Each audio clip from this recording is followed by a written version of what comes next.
We wrap up our look at the LA Kings defense with a focus on the depth on the blue line, and we answer your questions about the LA Kings.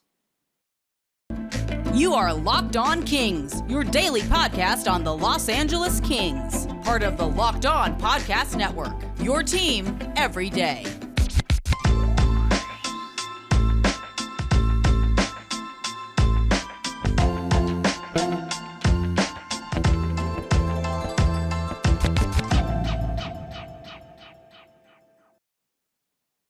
Hey, King fans, welcome to Locked On LA Kings, your team every day. Thanks for making Locked On LA Kings your first listen every day. We are free and available wherever you get your podcasts and on YouTube as well. On today's episode of Locked On LA Kings, we continue our look at the LA Kings defense with a focus on guys like Alex Edler and young up-and-coming players like Jordan Spence and Brant Clark. My name is Eddie Garcia, your host of Locked On LA Kings. I have worked in sports media for almost 30 years. For 20 plus years, I've been at the Fox Sports Radio Network, where I am a co-host, sidekick, reporter, and NHL insider for the network.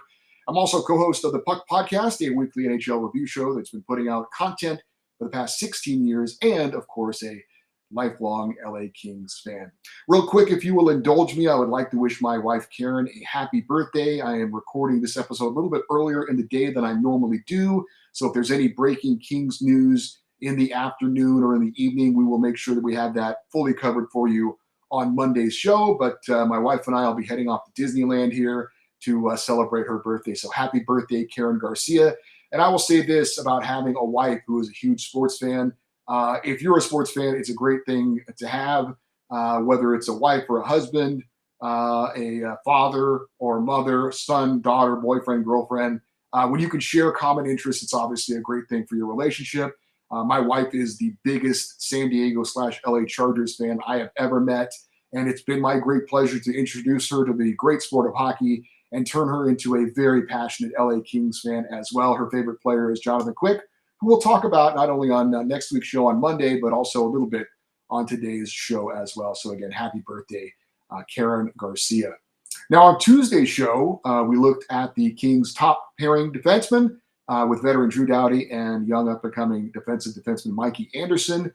Wednesday, we talked about the team's projected second pairing in veteran Matt Roy and former first-round pick Tobias Bjornfoot. Thursday, we focused on the Kings' predicted third pairing in Sean Walker and Sean Durzi. And today, we're going to look at the Kings' depth on the defensive side of things, and we're going to start with veteran Alex Edler, who was signed to a one-year contract extension for the league minimum. That was $750,000 this past July. He is eligible to earn an additional $750,000 in games played bonuses. The 36-year-old Edler posted 19 points, 3 goals, and 16 assists in 41 games last season. His first season in LA after parts of 15 seasons in Vancouver. Edler, along with Drew Doughty, provide the veteran leadership on the defensive side for the LA Kings. Edler should provide defensive depth and experience if needed, but it'll be interesting to see how much he plays this season. After starting off last season well, Edler suffered a fractured ankle in November and missed time late in the regular season.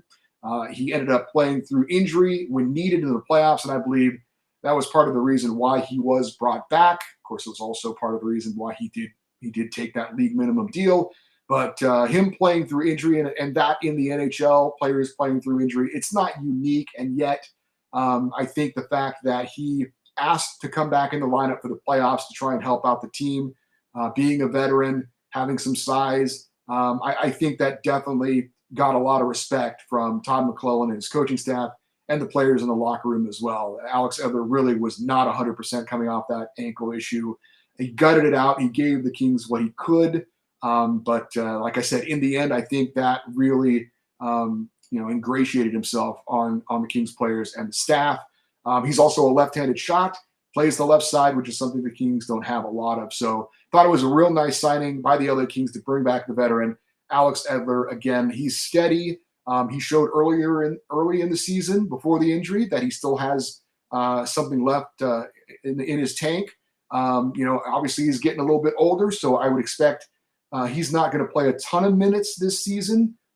If he does, then that means we've got some injury issues and he's going to be kind of a fill-in. But it is a luxury to have a veteran guy like him on the back end who you don't have to play every night necessarily, but he is an option and he is available if necessary. So I really like the signing of Alex Edler to bring him back for another year. Hopefully he's going to be fully healed up from that fractured ankle and be ready to give spot minutes when necessary for the LA Kings on the blue line. Now, Jacob Moverari, like Alex Edler, is from Östersund, Sweden. Like Edler, he plays the left side. Like Edler, he's got good size. He's 6'3". Edler is 6'4". But unlike Alex Edler, Jacob Moverari is just getting his career started. He's 23 years old, was a fourth-round pick of the Kings in 2016. He was a restricted free agent this offseason before the Kings signed him to a 2-year extension back in June. It was a two-way deal worth $1.525 million. After playing 56 games over 2 seasons with the Ontario Reign, he had 4 goals and 21 assists, but Moverari made his NHL debut for the Kings last season in an injury replacement situation. He appeared in 19 games. He ended up with 2 assists. Now, 19 games is, yes, a small sample size, but he didn't look out of place defensively at the NHL level. It doesn't look like he's going to be a guy that provides much offensively. He did show some nice skills in making good passes out of the zone to get the offensive going. But in short, if the Kings need a reliable defensive defenseman to fill in, I think Jacob Moverari showed that he could be relied on in that specific role. Unlike Moverari, Jordan Spence did show some offensive upside in his brief time with the LA Kings last season. The 21-year-old was a 4th-round pick of the Kings in 2019. He made his professional debut playing 46 games for the Ontario Reign last season with 4 goals and 38 assists. He was second on the team in assists and by far the leading assist man amongst the Blue Liners. In 24 games with the Kings, he had 2 goals and 6 assists. And while he hasn't been called on to do it yet at the NHL level, he has showed the ability at the AHL level to be a power play quarterback. He has that kind of skill in his game. He has that kind of decision-making. And by all accounts, Jordan Spence is a guy who is a very fast learner. There's lots of comments when talking about him from people in the Kings organization. They've been really impressed with how fast he's made so much progress, so much so that he got time in the NHL level last season. And yes, it was due to injury, but still, I think a lot of people were a little surprised that he was able to get into the NHL so quickly and did not look bad when he got his time in the NHL with the Kings. So I think Jordan Spence, certainly his future looks very bright. If the Kings stay healthy, I wouldn't suspect to see too much of him this season. He'll stay with the Ontario Reign and continue to develop. But I think in the very near future, we could see Jordan Spence playing in the NHL, if not with the Kings, then with another team. I have to admit, I do have a bit of a crush on Jordan Spence. I like his game. I like his offensive side. I like he's got some ability. You can see that. And like I said, they say in the organization that he is learning at a rapid rate. If he continues to learn and get better, this is a guy that's going to see time in the NHL as a defenseman and hopefully with the LA Kings. But he is one of those pieces that it's possible could be moved at some point because they just don't have enough room for him. Also, a couple of young defensemen that are in the system that are worth mentioning, but have yet to make their NHL debuts are Helge Grans and Brandt Clark. Both are currently getting ready to play in next month's World Junior Championship. Grans for Sweden and Clark for Canada. Grans is just 20 years old. In his first season in North America last season, he played well for the Ontario Reign. In 56 games, he had 7 goals and 17 assists. He is expected to play another season in the AHL, but it looks like he also could be a player with an NHL future sooner rather than later. As for Brandt Clark, you've probably heard about him. His future could be now, or at least very soon. A former first-round pick of the Kings, 8th overall in 2021. The 19-year-old is on the fast track to the NHL, and I understand that because of his age, he's not eligible to play in the AHL next season. So the 2 options the Kings have on Brandt Clark is to send him back to his junior team for a 3rd season or have him play at the NHL level with the LA Kings. And it's something that will be determined, I assume, with how he plays in training camp, how he plays in the preseason. If he looks really good, I think the Kings might decide to keep him. If he struggles a little bit, hey, there's still time. You've got depth on the blue line. You could send him back to junior, even though I don't want to say he dominates that level, but he's kind of proven all he can prove at that level. Like he's gonna. The discussion is if you send him back to his junior team, the upside is he's going to play in all the big minutes, right? He's going to get the most of the playing time. He's going to play on the power play. anytime in a key situation, you're sending him out there against the other team's best players. He's getting all the key minutes at that level. If he's on the Kings, how often is he going to play? Probably spot starts here and there. But is it better for his development to learn at the NHL level against NHL players, practicing against NHL players, learning the Kings system with NHL players and getting NHL coaching? Is that better for his development now as opposed to sending him back to his junior team?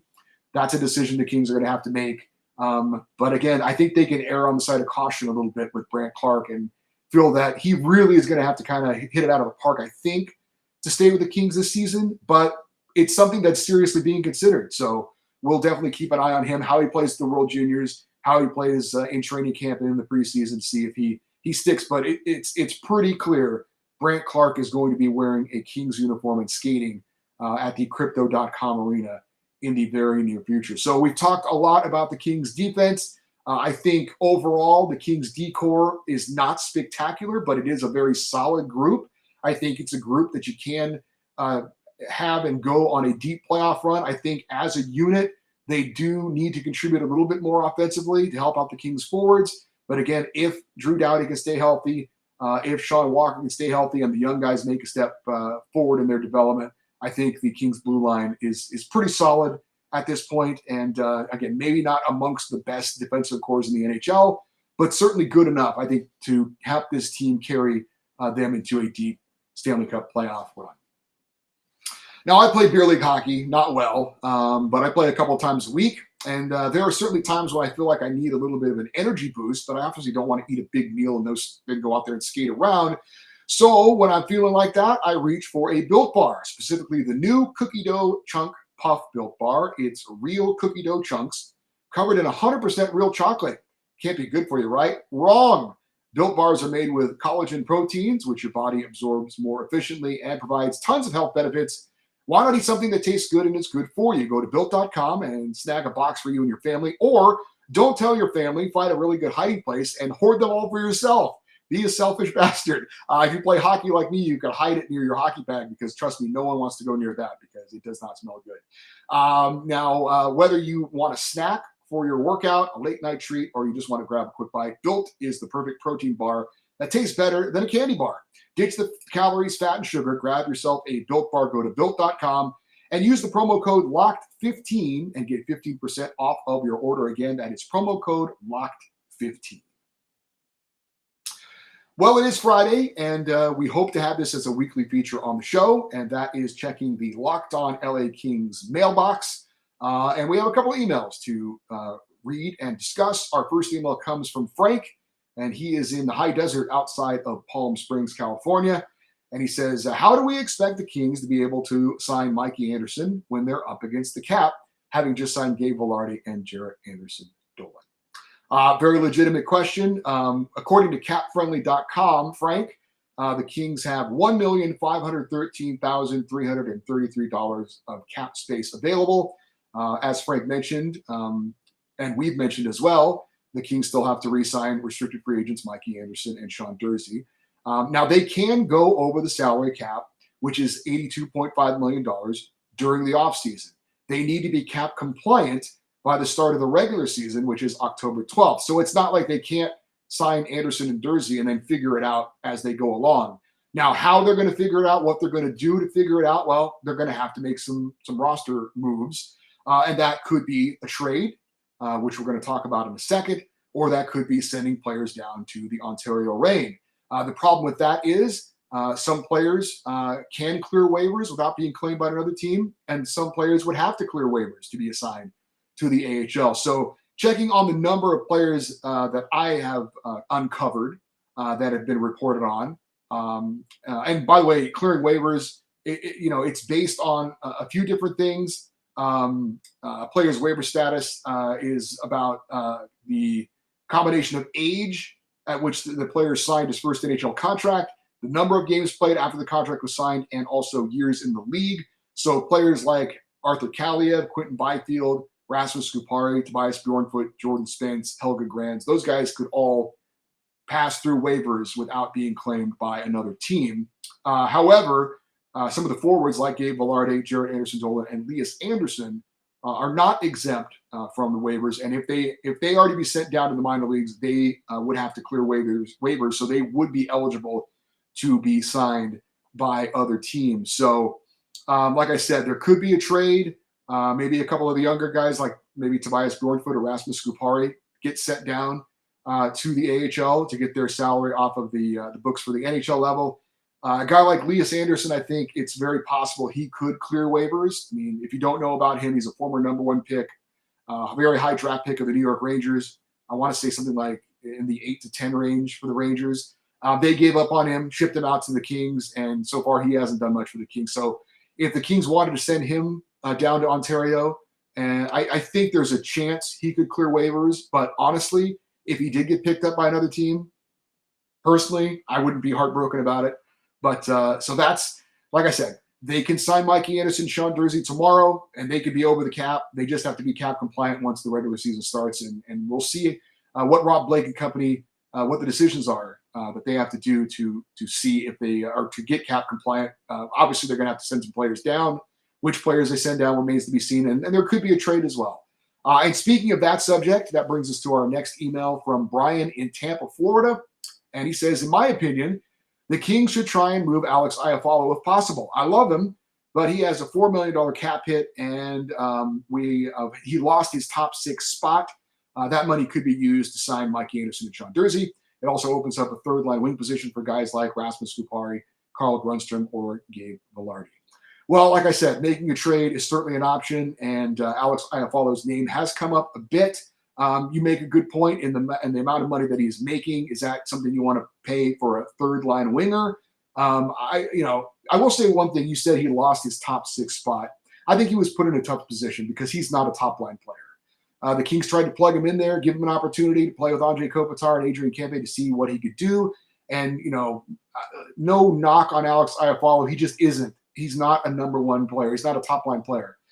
Probably more suited for a second line. I think he'd be a great third line player. But as you said, do you want to be paying that much money for a third line player, especially when you have depth at the forward position and you could put a cheaper player in that position and perhaps get close to the same amount of production? So we'll have to see if that's an option. It is an option for the Kings. Whether they want to do that or not remains to be seen.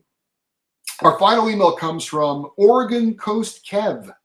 And he says, I have been a faithful Kings fan since the late 70s, a former season ticket holder at the Forum and Staples Center. Really looking forward to this season, including the direction of this podcast. He says, Kings management has put a team in position to make what looks like maybe 3 or at least 2 realistic runs at the Cup in the immediate future. And they're still feeding the big team with young, fresh talent, adding great drafting and development. The Kings' future looks good as well. The one thing I'm worried about is Jonathan Quick retiring as a King. After last year's season, his stock is up, and a backup/mentor type of a team on the rise with a young goalie in net might find a player like Jonathan Quick attractive. I like the sound and the direction of the show. Adding weekly segments would be great, as you mentioned. Also, audio of players and coaches' interviews if possible. He closes it out by saying, "Go Kings, go!" And yeah, we're going to talk more about the Kings' goaltending situation on Monday's show. But one of the big storylines going into this season is Jonathan Quick, and could he possibly be going out the way Dustin Brown did at the end of this season? Brown's contract was up at the end of this past year, and he decided that the time was right for him to step away from the game. Like Brown, Quick has played his entire career in LA, won a couple of Stanley Cups, and his contract is up at the end of this season. Now, Dustin Brown didn't have a good final season statistically. I think that helped his decision to call it a career. He didn't want to play anywhere else. And he also didn't want to be a guy who was just kind of hanging on and being a healthy scratch and maybe not contributing to the level that he wanted to contribute. So I think Dustin Brown thought, you know what, this is the right time. My contract is up. I've had a great run. And honestly, it felt right to me. It felt like it was the right time. As much as I am a big Dustin Brown fan, I thought he made the right decision. Now, whether Jonathan Quick makes that decision or not is going to depend a lot on how he plays this season. If he has kind of found the fountain of youth a little bit and plays like he did down the stretch for the Kings this past season, maybe he signs a 1-year deal and sticks around. Maybe he decides. I will say this about Jonathan Quick. He is one of the most competitive athletes I've ever seen. He is a guy who has his game face on most of the time. And I'm guessing when he is asked this question by reporters, and he's going to be asked this question because it's a big story and it deserves an answer to get his perspective. But I really doubt he's going to address it much. He's going to say, I'm focused on this season, and we'll address that at the end of the season. It's going to be something like that he's going to say as far as how his career is going to end. If he doesn't play well, if he's clearly the backup to Cal Peterson and his playing time is limited, I could very easily see Jonathan Quick saying, you know what, okay, I've had my run. I've won my cups. I've won my Conn Smythe Trophy. I've been one of the best goalies of my era, one of the greatest American-born goaltenders of all time. All right, it's time to go and hang out with the family and end my playing career. But if he plays well, if he leads this team into the playoffs and maybe they go into the second round at least, something like that, there's progress from the previous year, I could see him, maybe signing a one-year deal and coming back for another season. And the Kings want him to do that. But again, a lot depends on how he plays this year. So it's one of the big storylines again for the Kings this season. I know we all want to see Jonathan Quick go out having only played with the LA Kings. But in the end, it's his career. If the Kings feel like they want to move on from him, and also does Cal Peterson step up? Maybe Jonathan Quick doesn't play poorly, but Cal Peterson takes such a big step forward, wins the number one job, and that forces Jonathan Quick into a backup role. I still will never forget the season opener at home this past season for the LA Kings. They started Cal Peterson. It was the first time since Jonathan Quick had been with the Kings that he didn't start a season opener. And if you saw his face on the bench, he was pissed. He was not happy at all that he was not starting the season opener. And he was just stewing on the bench the whole game. He still has the fire. He still has a lot of confidence in his abilities. And there were times last year where he looked like the vintage Jonathan Quick of old. So again, I'll repeat myself again. If he plays well, I could see him wanting to come back for another year, and I could see the Kings wanting to come back for another year. But his contract running out at the end of the season, depending on how he plays, it's going to be a very interesting decision to see what he wants to do, what the Kings want to do, because they have invested in Cal Peterson. They would probably like him to take over the net. But, hey, you earn your net. You earn your ice time.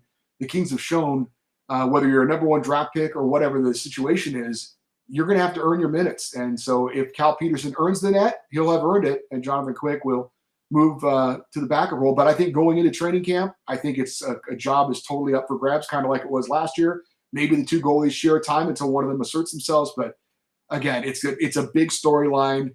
Jonathan Quick obviously is the greatest goaltender in the history of the Los Angeles Kings. He's likely a future Hall of Famer.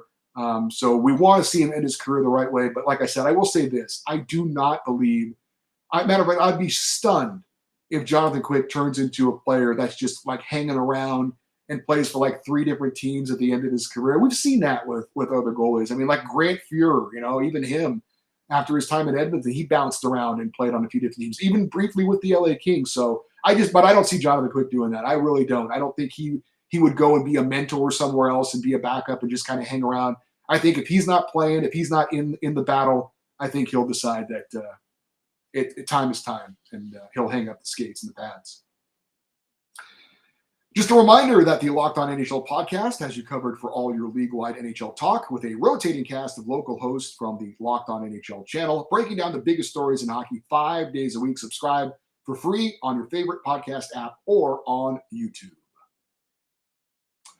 There is one piece of Kings-related news to pass along. The Ontario Reign, the LA Kings AHL affiliate, signed veteran defenseman Cameron Gauntz. He's 32 years old. He has spent each of the last 2 seasons playing in Ontario. Last year, he played in 61 games for the Reign. He posted 27 points with 7 goals and 20 assists. He's played in 731 career AHL games, and he provides veteran leadership to the young players on the Ontario Reign. On and off the ice, Gauntz was named the Reign's winner of the AHL Person of the Year award for his outstanding contributions in the community.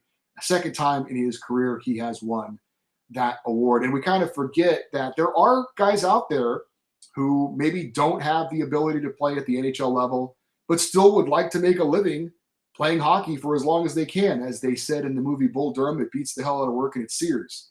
You get to play hockey, you get paid several $1,000s.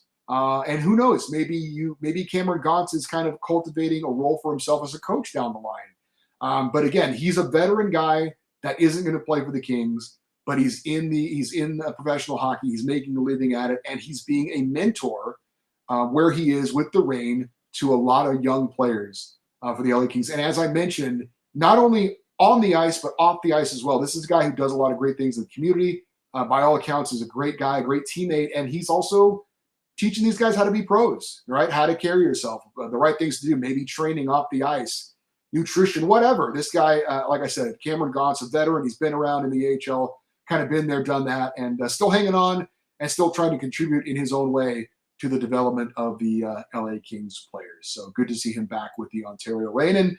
And during the season, we'll certainly are going to focus on the LA Kings, but when it is appropriate, when there's news involving the Ontario Reign, especially with players who we think are going to be on the Kings in the near future, we will absolutely have a Reign report here on Locked On LA Kings. Now, coming up on Monday's show, I mentioned it earlier, we are going to focus more on the LA Kings goaltending situation, but obviously any news over the weekend, we will focus on that as well. Maybe we see Mikey Anderson or Sean Dursey agree to contracts. To keep up to date on this show and what's going on with the LA Kings, I would ask you to please follow us on Twitter. We are at Locked On LA Kings. And if you'd like to send me an email and be a part of our weekly email segment, you can send me an email at lockedoneddie@gmail.com, EDDIE, lockedoneddie@gmail.com. Love to get your emails. Thank you to everybody who emailed this past week. Great to get your feedback, and hopefully you enjoyed that segment as well. And as always, thanks for making Locked On LA Kings your first listen every day. Now make your second listen Locked On NHL. Locked On experts give you their daily 30-minute podcast of all things NHL all year long. Stay up to date on everything in the hockey world. Locked On NHL, your daily 30-minute NHL podcast. Thank you so much for listening and for watching on YouTube to Locked On LA Kings. Have a great weekend. I'm Eddie Garcia, and always reminding you, go Kings, go.